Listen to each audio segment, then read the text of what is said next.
Where was I? Let's see. Christian Discipleship.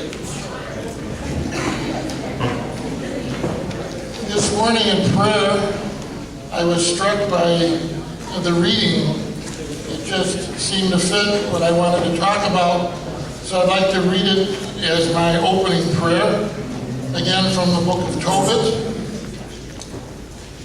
Do to no one what you yourself dislike.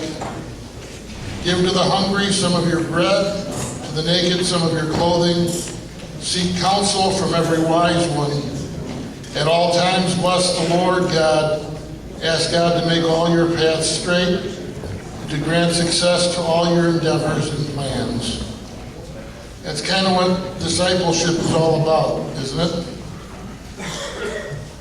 One day after Mass at St. Josephat Parish I was pastor of before St. Gertrude's, Mother came up to me holding the hand of her little 6-year-old. She said, "Father," and she was really excited. "After your homily, Sammy said that he learned something from what you said, and he wants to tell you what it is. He won't tell me." So I bent over and I said, "Sammy, what did you learn from my homily?" And he said, looked up at me and said, "You sure can talk for a long time." So here I am to talk for kind of a long time again. My premise in talking to you about Christian discipleship, and I want to begin with, is very simply, we who aren't disciples, or at least try to be, reflect our God at best in imperfect ways. We do it in an imperfect world that we are trying to make better.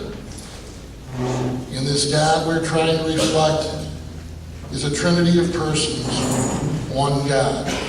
And if this is the God we're trying to reflect, and we try to do this, we do it in communion, in relationship, just as the Father, the Son, and the Holy Spirit are in relationship with each other. And we do that in the love we share with one another and with those who are in need.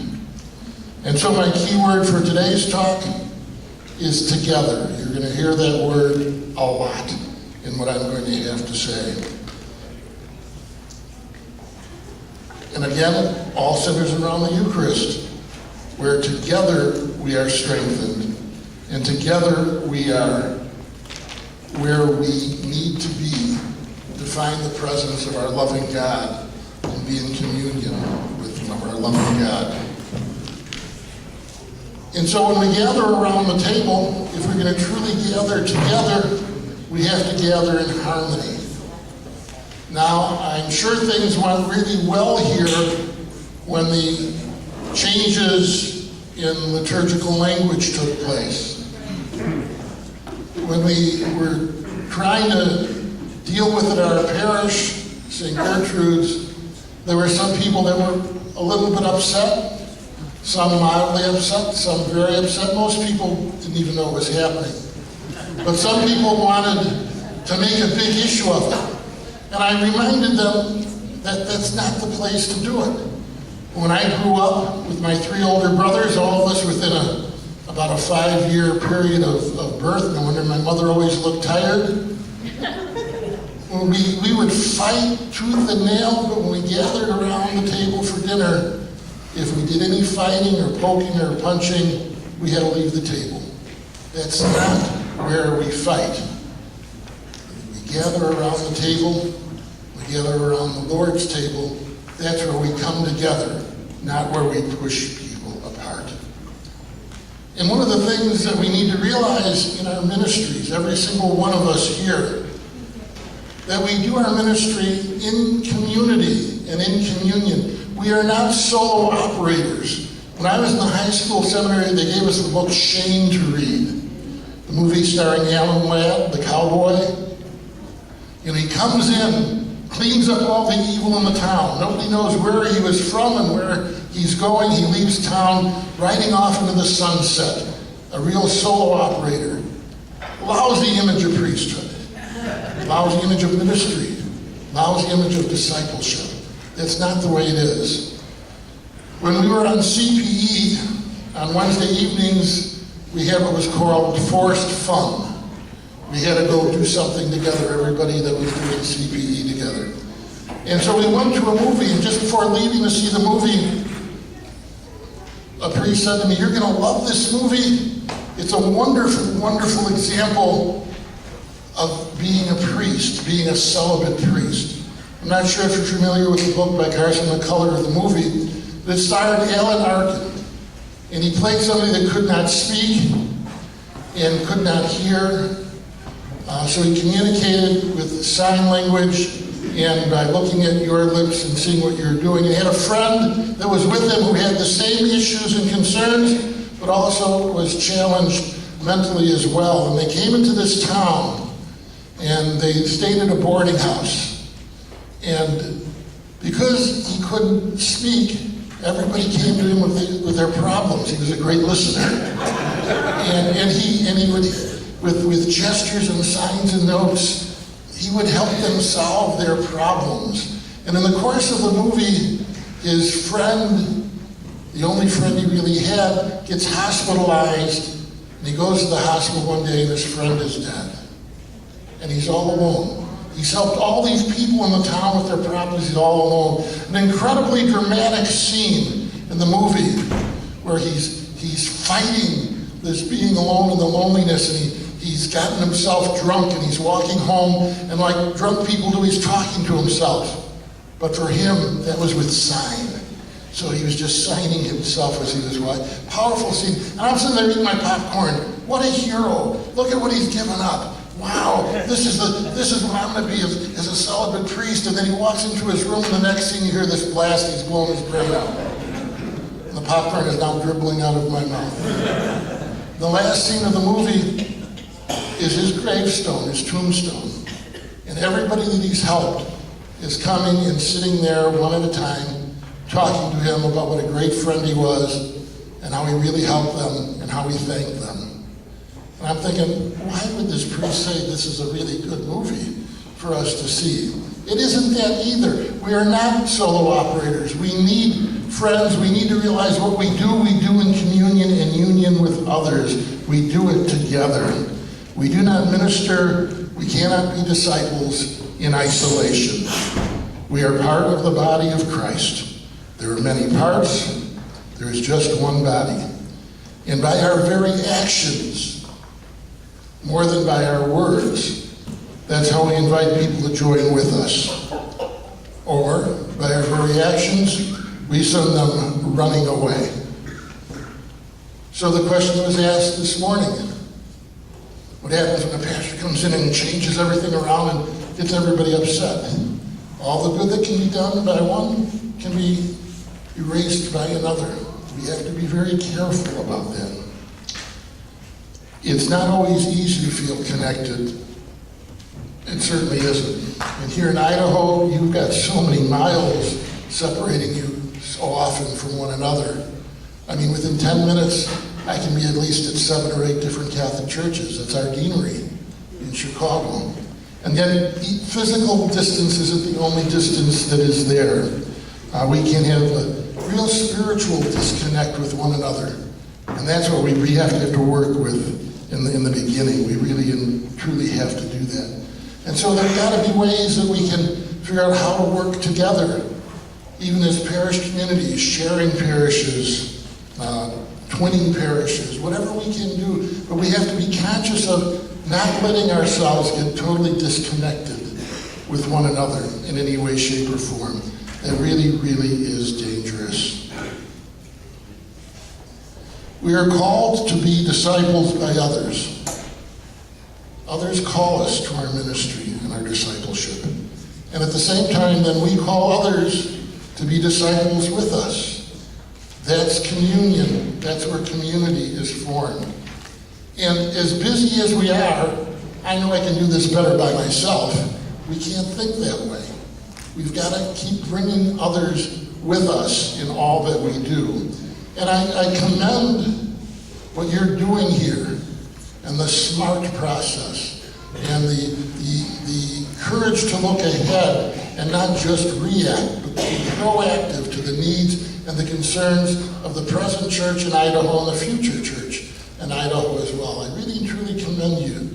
And I think here's a chance in your discipleship for the people who haven't come on board. That might be your friends and co-workers. Gently invite them. This is important. More than important, it's necessary. So I have just 10 suggestions, 10 points that I want to share with you about Christian discipleship that we do together. The first is as basic as we can be. True disciples pray for one another. We should pray for each other. You know, the beautiful prayer the priest says before receiving Holy Communion, I noticed that in the old missal, it said to say that prayer silently or soft-voiced. That little command is no longer there in the missal. And it's a beautiful prayer. We could pray. I prayed a little bit louder now at Mass, but I pray it for all the people that I'm sharing ministry with, my staff in the parish, friends of mine, priests, others who have asked for prayers. It's a beautiful prayer. And if you're going to Mass and you pray it every day, not just for yourself, it is called the priest's prayer, but for each other in ministry, then these people are getting your prayers every day. Lord Jesus Christ, Son of the living God, who by the will of the Father and the work of the Holy Spirit, through your death gave life to the world, free me by this your most holy body and blood from all my sins and every evil. Keep me always faithful to your commandments. Never let me be parted from you. And this is my prayer for all of those who I'm privileged to share my ministry with. And that's really very important. Because when one of us is hurting, all of us are in pain. That's how it is by being one body. And so I would really strongly urge, however it works for you, to consciously pray for one another. Secondly, we must genuinely care for one another. That's really very important. And in caring for one another, we have to let others to care for us as well. Again, we're not supermen and superwomen. When I got out of the hospital this last time after one of the Sunday Masses, a group of the ladies of the parish trotted down the main aisle at me with great determination. I said to myself, uh-oh. I said, Father, sit here. We'll be right back. Okay. Sat down and they came back. And what they had done when I was in the hospital 28 days, they had knitted a prayer shawl for me, which is what they do for a lot of our parishioners. But so many women wanted to do it, it became a prayer blanket. Then it became a prayer rug. And if I'm having a bad day, I put it on, but not for long because it kind of weighs me down. But it was a beautiful gift. And, you know, it isn't easy to sit there when you've been the one doing the praying, to let people pray over you. We have to be that, because it is not only by what how we minister to others, but how we allow others to minister to us, that example that is so very, very important. You know, we have to let that happen because it makes up for those times when we treat each other poorly, ignore each other while trying to minister to everyone out there. Sometimes we treat the people we're sharing ministry with, being disciples with, in a very, very poor way. Third point is we need to be honest with ourselves. Because we're not really disciples if we're not. And we can't bring others to join with us unless we're honest with ourselves. That's the integrity I talked about yesterday afternoon. Very, very important. And true disciples practice what they preach for themselves and to support one another. That's the fourth point, and it ties in with the third. We're honest with ourselves. Fourth point, we practice what we preach for ourselves to support one another. When I was first ordained a deacon, I was at St. Sabina Parish, the African-American community in Chicago, and I can tell you what I preached on a particular Sunday 41 years ago. I can't remember what the readings were, but I preached a very stirring homily on the need to love one another no matter what the cost, not to allow anything to get in the way of our love for each other. Mass was over, got in my car, gonna drive east to the Dan Ryan Expressway, north to Lakeshore Drive, west to my family's house for Sunday pasta. If you're Italian, you know that pasta waits for no one. When it is ready, you eat the pasta. And I had been running late, and when you run late, you get the leftover meatballs and the little pieces of sausage and things that are left. So I was in a hurry to get home that Sunday. I'm driving east down 79th Street, busy thoroughfare on the south side of Chicago, and the car in front of me is going really slow. So I tap on the horn, no sign of any notice at all. Flash my lights, nothing at all. Try to pass around it, and as soon as I get around and parallel to it, it would speed up. And then I'd see cars coming at me, and I'd have to back behind it. So I'm getting angry. The Italian juices are flowing. So I finally see my moment I can get around this car. I pull around the car. I've got my window rolled down. With my right hand, I'm leaning on the horn. With my left hand outside the window of the car, I'm giving the universal hand signal of displeasure. Bless me, Bishop, for I have sinned. I turn and look at the people in the car, and it's an elderly couple that had just attended my Mass on the lawn.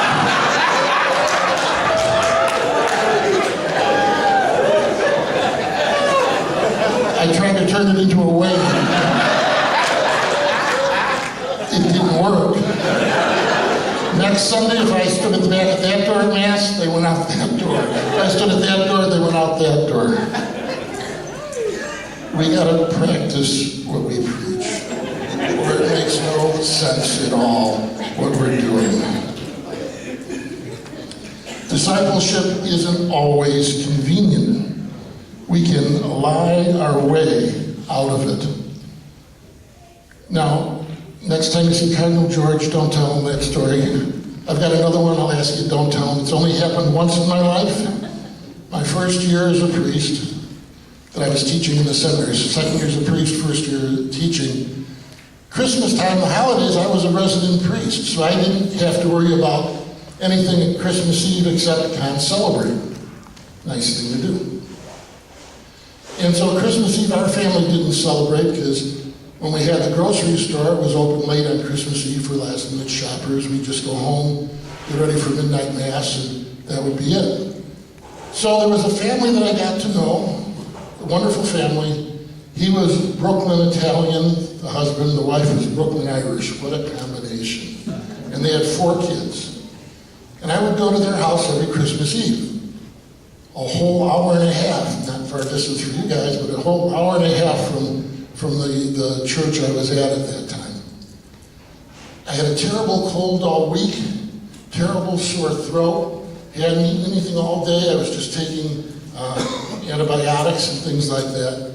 I get to the house, ring the doorbell, and the husband, the father, the Brooklyn Italian guy, answers the door with a shot and a beer. He hands it to me. Ah, salute, buon Natale. Well, I throw back the shot, and it burns so nice going down the throat. And then the beer is so nice and cold. And before I sit down on the couch, another. And he's joining me, buon Natale, second one. About the 4th one, I could no longer feel my upper lip. And I realized I'm not going to be able to drive home. So the 2 sons, one drove me in my car, and the other, I wasn't stinking, I was just, I couldn't drive home. And the other son drove the family car so he could drive his brother back. And I get back and I'm still on to celebrate midnight Mass. So what am I going to do? First thing I did is I looked at the chair. It had no arms. Not a good idea. Second thing I realized is the pastor I was living with, he would have gotten the award for the long sermon. He goes at least 45 minutes at holidays. So I got a chair with arms so that if he went 45 minutes, I wouldn't fall out of the chair, fall asleep. But then I realized I could still be sitting in the chair and start doing the bobblehead. So I said, great, with the arms on the chair, I'll prop myself with the elbows, and that'll get me through it. Then I realized The eyes could still close and people would notice that. Okay, here's what I'm going to do. To keep myself awake, I'm going to count the number of times he reminded us that he was the pastor. And I bet myself $10 that he would say it 10 times in the course of the 45-minute sermon. So, comes time, I sit there, elbow. As pastor, I'd like to wish you Merry Christmas, 1. And as pastor representing the staff, I'd like to, that's 2. And as pastor, I'd like you to, he got to 10 within the first 8 minutes of the homily. So I'm counting 10, all right, 11, okay, 50. He had 22 times in the course of the homily he said he was pastor. Mass ends, I was fine, I really was. And at the end of Mass, people are leaving church, and one of our senior parishioners comes up to me, grabs me by both hands, tears in his eyes, shakes my hands, and he said, Father, I have to tell you, in all my years of coming to Mass, I've never been so moved. I've never seen one priest pay such close attention to another priest. How edifying that was. Thank you very much. Merry Christmas. He goes down the stairs of the church, comes back up, grabs me by both hands. I really mean it, Father. I really mean it. I felt so bad. We can't lie our way around it. I got away with it that time, but I learned a lesson never to do that again. What follows from that, all of these other points, number 6, is that we need to stay the course. It's too easy to feel sorry for ourselves. We need to live the life choices we have made. These are the experiences, after all, that lead us into growing in what it means to be a disciple of Christ, making us stay sensitive to the needs of the people of God, and also helps us to invite others to join with us in the ministry. When I spent those 28 days in the hospital, I had to go back every day for a number of weeks to get blood tests and lab tests done. And I'd wait in the waiting room, and that's also where they discharged patients. And I got to see all these seniors, because in that part of the lakefront, there are all these high-rises, beautiful buildings when they were built in the 60s. Some of our seniors, they were empty nesters in the 60s, and they moved out of their homes into these high-rise apartments, and their spouses have died. And now they're all alone in these apartments. And they're getting older, and they're getting more in need of medical help. And I would see them discharged from a hospital. Nobody there to take them home. Getting into a public cab. Being driven home to an empty apartment. Having to take care of themselves maybe 3 days after surgery, because that's the way hospitals do it nowadays. And I would sit there day after day watching this. So I met with our social worker at the parish and said, the program's called Heart to Heart. I said, Marianne, we've got to make our hearts come closer to their hearts. We've got to find a way of taking care of seniors that need somebody not just to drive them home from the hospital, make sure they have everything they need from paper towels to food in the refrigerator, and we'll check on them. That ministry grew out of my own weakness and my own sense that why am I feeling sorry for myself? I've got all sorts of people taking care of me. These people need our help. So if we feel sorry for ourselves, we're not going to be able to do the ministry. We're not going to be able to be disciples. We need to see that we are truly blessed. Very important to do that. And that leads to the big one, number 7. We have to celebrate the gift of discipleship and the ministry that it calls us to and has called us to do. Think of all the ministry that has been accomplished in this room by all of you. We tried to add it up. We wouldn't be able to. It would be astronomical, all that has been done. Think of all the love that all of you in this room have shared with others. Think about that. Incredible amount of love that has been shared. Think of all the healing you've done. People come to you in pain and hurting, spiritually limping, sometimes spiritually hemorrhaging. And you've healed them as truly as Jesus healed the lepers. And you did it by your sense of discipleship, your loving kindness and integrity. Think of all the lives you have touched and changed. People that wouldn't be as blessed in life if it weren't for you and the ways you've touched them. Think of the reconciliation you've brought about in people's lives with God. Certainly priests in the sacrament of reconciliation, the people have come to us and they've been hurting, and all they need is somebody to say, I feel better now. Just think of all those people. Think of the positive memories people carry of you. That's not why we do what we do, but people will speak about you fondly, probably not to your face, but they will to a lot of people. And it's incredible the way you've touched those lives. Think of the amount of hope you've restored to the depressed. Just people who've come to you and think life can't go on, and you've given them the hope that they've needed. Think of all the faith that you've rebuilt. People have come to you with their faith shattered in a million pieces. And by listening to them and praying with them and holding them, you've helped rebuild their faith. Think of all the lives you've changed or maybe even saved.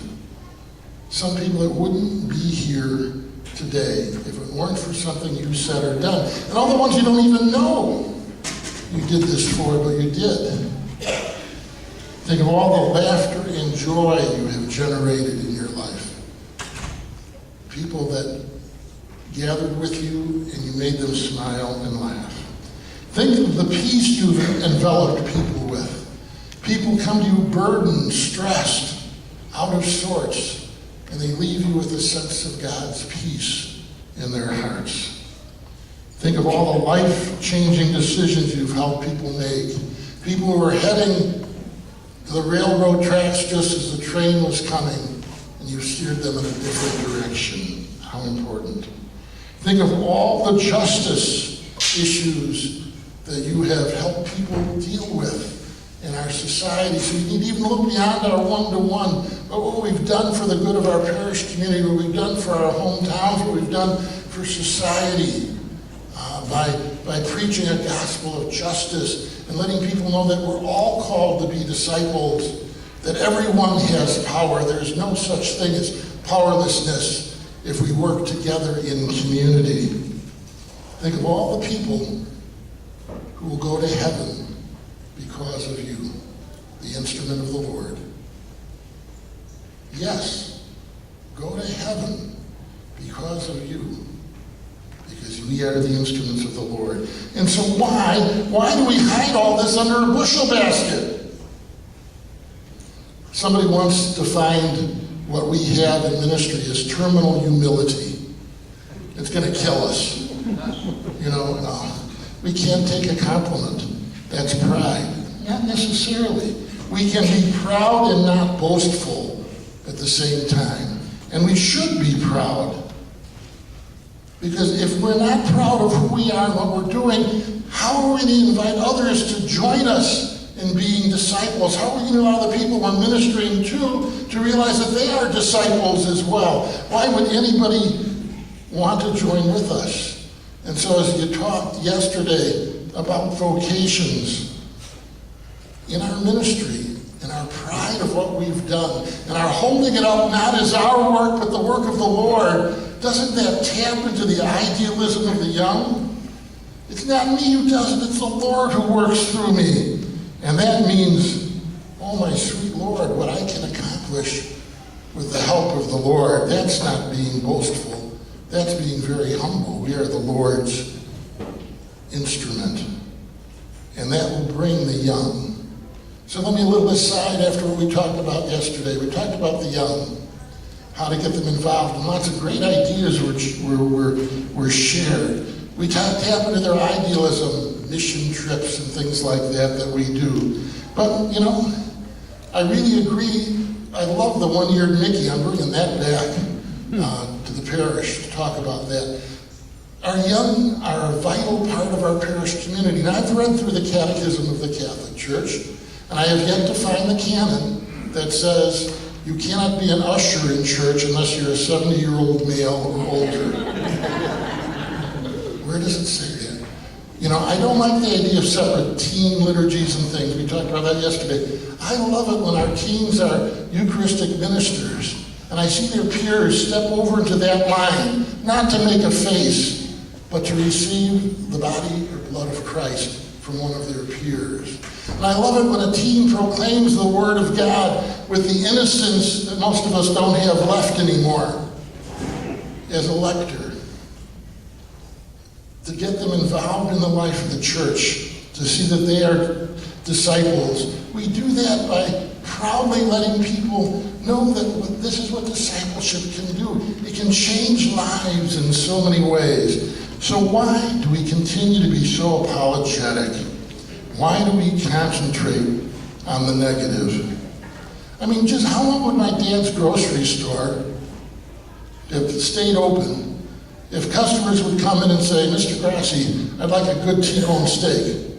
Well, these T-bone steaks aren't as good as they were 10 years ago, and we're going to charge you more for them. I don't think business would go very well.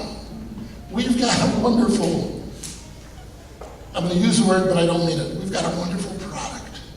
The product is our Christian Catholic faith, the sacraments, the Eucharist, all that we have, all the graces we can share. And yet we concentrate on the negative way too often. Why aren't we celebrating more? Why aren't we celebrating together more? That's really very, very important to do.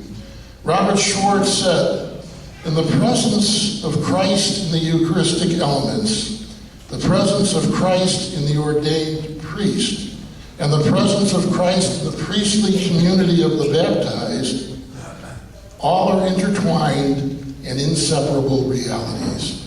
We are all in this discipleship together. Every single person who is baptized, it's through the sacramental graces of baptism that we are called to discipleship together.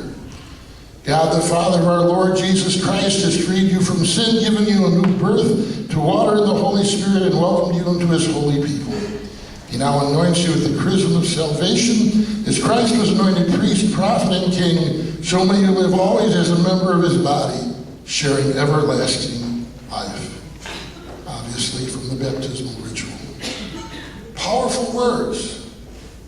Then the oil on the head of the baby, and me saying, I'm guaranteeing this will grow hair. Come back in 6 months and you'll see it. And they look at me like, what's he talking about? He's being so serious, what's he saying? And then I just said, hey, if I was being honest, I wouldn't have my balls sweat. You take the moments of great depth and power. You have just anointed someone to share, to be a disciple with you, to carry on long after we're gone and forgotten the message, the work of Jesus Christ. It's good to get a little smile after that if you can. It didn't work in this room, but it works with them. So we are all called to discipleship. Each and every one of us are called. And we call each other, parents, co-workers, deacons, CCD teachers, Eucharistic ministers, DREs, secretaries, all of us, we're all calling one another. We complement each other. We do things with each other. We support each other in our ministries. Our teen group, every year, to raise money for their mission trip, has a night for our parents to drop off their kids for 3 hours of babysitting. They raise money, the parents are happy. It's a good thing. We minister and help each other in our ministries. We're there for each other. We who are on staff, or we who volunteer in parishes, do we only go to the activities that directly affect our ministry? If we do, that's wrong. We should be there supporting each other, lending a hand, sending a note. If you send 3 notes a week, email or snail mail, to somebody on the staff or somebody ministering in the parish, thanking them, complimenting them, encouraging them, it would take all of 10 minutes of time. And through the course of a year, hundreds of people will know that you are supporting them and that we are sharing discipleship together.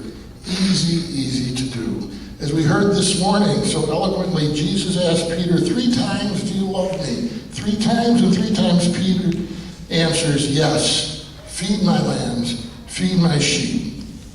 But we as disciples also need to feed each other. It really is very important that we do that. My first year as a priest, my grandmother died. She died during Holy Week, Holy Thursday. So we couldn't do the funeral until Easter Monday. The wake, Easter Sunday night. My first Holy Week in the parish, I was exhausted on Monday for the funeral. My voice was shot from another one of those sore throats and colds that I was talking about. And I was really struggling just to get through the Mass with my voice. And the nuns that worked in the parish heard that. And I went to the cemetery and I came home. And when I came home, there was a note from the pastor that said, "Remember, Tuesday's my day off. You've got Mass tomorrow morning." And one of the nuns must have seen the note pinned to the board. Because when I went into my room in the rectory, it was one of those old thermoses, you know, the kind with the red cup top and the tartan body, and a note from the nuns saying, "This is filled with hot toddies. Your job is to drink the whole thing down, go to bed with a blanket over you, sweat the cold out. Don't worry about tomorrow morning. We got Father Smith from down the street to do the Mass. We won't tell the pastor if you don't." What a wonderful gift. Sharing discipleship, understanding one another, feeding me with what I needed at that particular moment.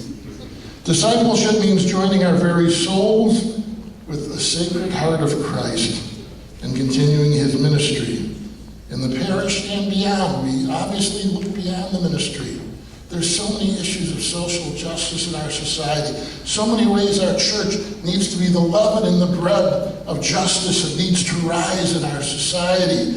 Locally, I'm sure in your towns and villages, certainly in the States, certainly in our country, certainly worldwide, we preach a gospel of peace, a gospel of justice. No one should be hungry. No one should be violated. There should not be violence due to any reason at all. We've got our work cut out for us.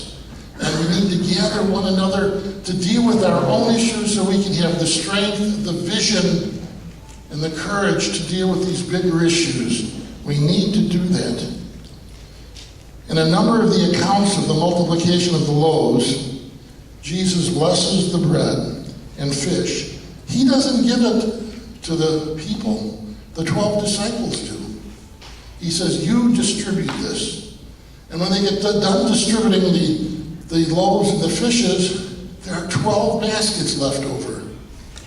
12 distributors, 12 baskets left over. Nice gift that Jesus has just given the disciples. They get their own basket of bread. When we reach out and help others, share the blessings that we have and the gifts that we have, it's going to be returned to us. If there are people in our world who are suffering due to pain, violence, hunger, injustice, we cannot be whole. We cannot live without feeling some of that pain. If people are fed, we are fed. And that doesn't even include the fact that probably most of those 5,000, they didn't just eat their fill. They probably kept a few extra loaves and a few fishes, not just for themselves, but maybe to take home to their family or to their neighbor who didn't come to hear Jesus. That's how we spread the social gospel of Jesus. By our generosity, we allow others to be generous. By the gifts given to us, we allow others to share their gifts as well. We cannot force discipleship. We just can't. Sometimes it happens, but it usually doesn't work. I was on vacation in Bar Harbor, Maine, beautiful part of the world. And we went to Mass, nice little country church right in Bar Harbor. Priest starts up the aisle. He looked like a fisherman out of a Winslow Homer painting. Big, craggy face, big, tall, older guy with a nor'easter accent, you know, the Maine accent, which I won't even try to copy here. And he comes up the aisle to say Mass. And very personable. And he says, it's Mission Sunday. So I have a classmate of mine. He's up from South America, going to preach for the missions for the second collection. And as big and as tall as this guy was, this little tiny guy comes out. And he's carrying a little case of something. And he comes up to the microphone, and you can barely see him over the podium. And he's shy as can be. And he says, I like the work I do in South America, but sometimes I get lonely, and I miss home. And even though I know this is where Jesus wants me, sometimes it's just so hard. And this is what I do. And he reaches over and he picks up that case, and he pulls out a clarinet, and he plays Stranger on the Shore. He said, I'd go down to the ocean and play this. I gave him every cent I had in my pocket for the second collection. I had to go to an ATM machine later on to get my $7.95 lobster dinner. And at the end of the Mass, I noticed two things. First, nobody left after communion. Not one person left Mass early. I don't know about you here in Idaho, but in Chicago, that's a major miracle. And the pastor on the way out of the church grabs this little 2-year-old, puts him on his shoulder. Now he looks like St. Christopher if there were a St. Christopher walking out of church. And so I said after Mass, I got to say something to this pastor. What a wonderful liturgy. What a privilege to attend this as a brother priest. So I'm waiting in a little greeting line that had formed in the back of the church. And as I'm waiting, I noticed the head usher running across the street to the parking lot with a key, where he unlocked the parking lot door. That's why nobody left early.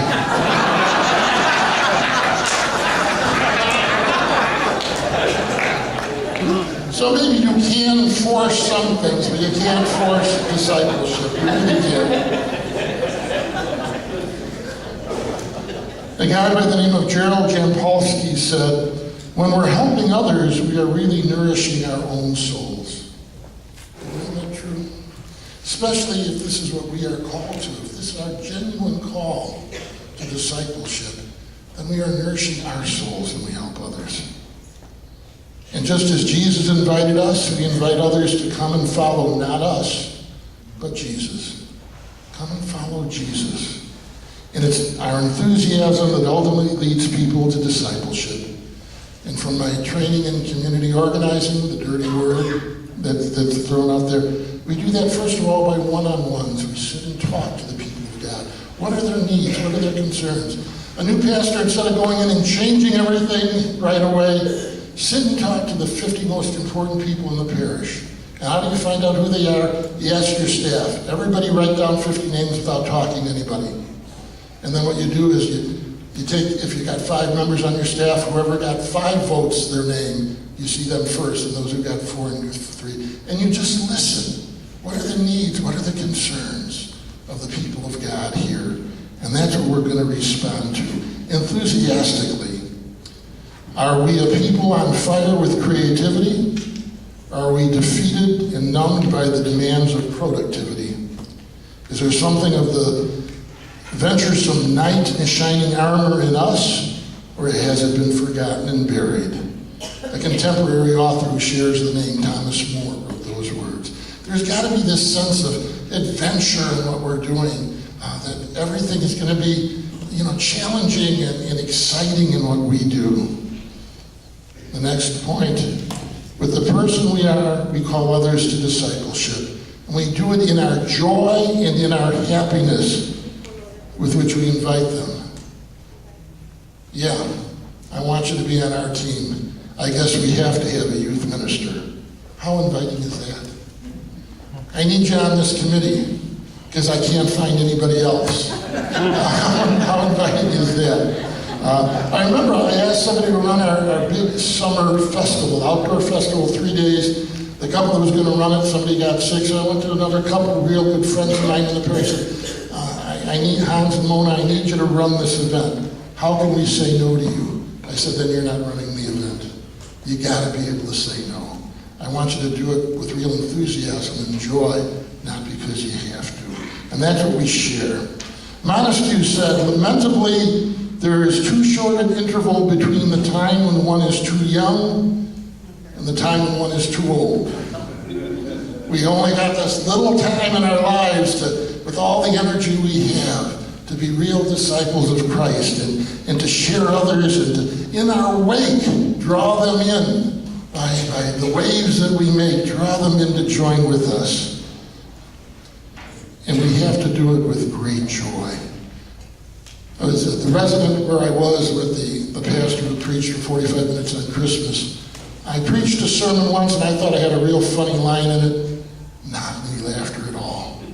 And after Mass, the woman came up to me, Father, what you said at Mass today was hysterical, but don't worry, I didn't laugh.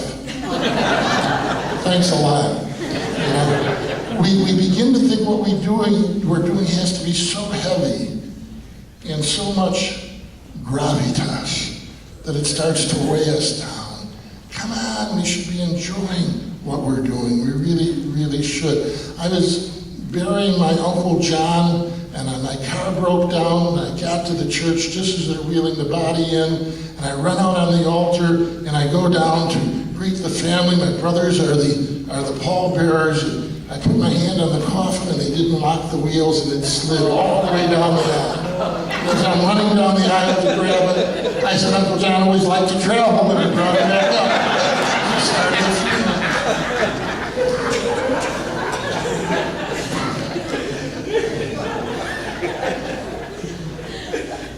We can't just wait to catch fire like we're going to be struck by lightning, can we? And by parenthetically, we can't burn out unless we've been on fire. If we've never been on fire, we can't burn out. So when somebody says to you, I'm so burnt out, by definition, burning out means you don't know you're burnt out. So you can't burn out unless you've been on fire. And we can't just wait to catch on fire any more than we just wait to say, someday what I'm going to do is going to make me happy. It should be making us happy right here, right now, no matter what happens. Moments of sadness, sorrow, sure. Grief, time to feel alone, sure. But the direction our life is moving in, as Karl Reiner would say, communion, not isolation. Communion, not isolation. Stephen Reschloffer says, most of us don't know how to play anymore. It's not that we haven't learned, we've forgotten. And there should be a playfulness in a lot of what we do with one another. One of the nice things about our new Pope Francis, it looks like he likes to play. He looks happy and playful. He smiles. And he's challenging us to do the same. And certainly the name Francis adds to that. Remember the words we heard.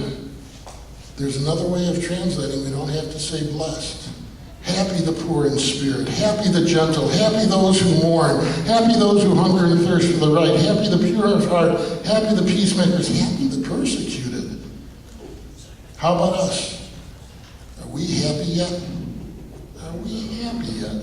I'm tired of the mourners and naysayers in ministry who claim to be disciples but complain about everything and everyone.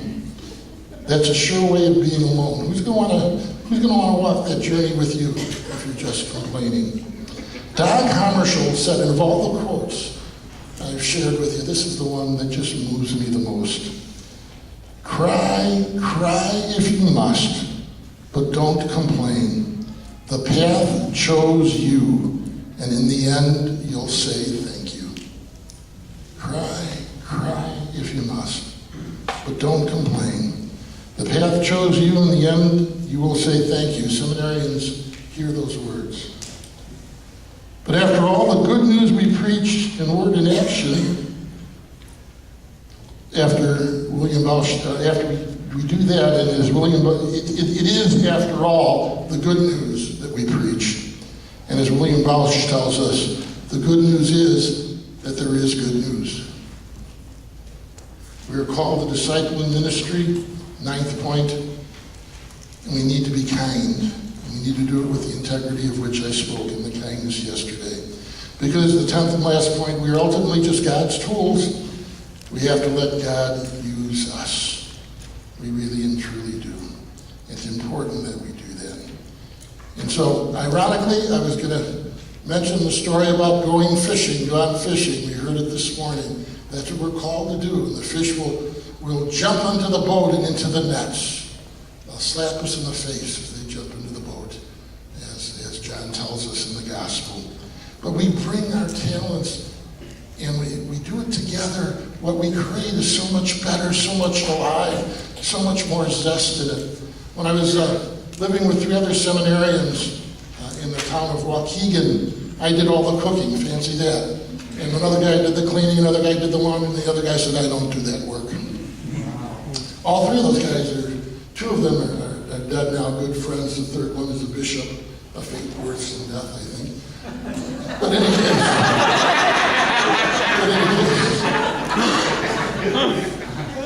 one of the guys, he said, I want to cook. I said, go ahead and cook. He's Irish. I made the sign of the cross when he said he wanted to cook. He's going to make his famous chili. So he sat down to the blandest, boringest chili we had ever eaten. So we all, of course, said, Jim, that was the greatest chili we ever had. That was wonderful chili. Thanks for making the chili, Jim. It was great. Oh, good. I'll do it every week. So the next week, chili's on the stove. I said, hey, Jim, there's a phone call from the other room. Grab the pepper flakes and the chili. Little did I know that one of the other guys said, hey, Jim, can you bring me that book you promised to bring me from up in your room? About half a pound of jalapenos. 3rd last guy, hey, Jim, have you seen my wallet in your room? Is it in the room? Hot sauce. It was one spicy chili. And a hell of a lot better than the bland stuff we had. When we share ministry together, it is rich, it is spicy, it is tangy. There I am using food analogies again. Yeah, we're so blessed. Many are called, few are chosen, yes. But also Jesus says, I'm with you always to the end of the time. We're never going to be alone in the work that we do. We're in communion with Jesus, we share that communion with one another, we bring others to justice, and then we look at the needs and the concerns and the issues in our society and our world and say, together we can take care of any of these things. We'll handle it all, and we will. In the end, we do our best, and then we put it all in God's hands.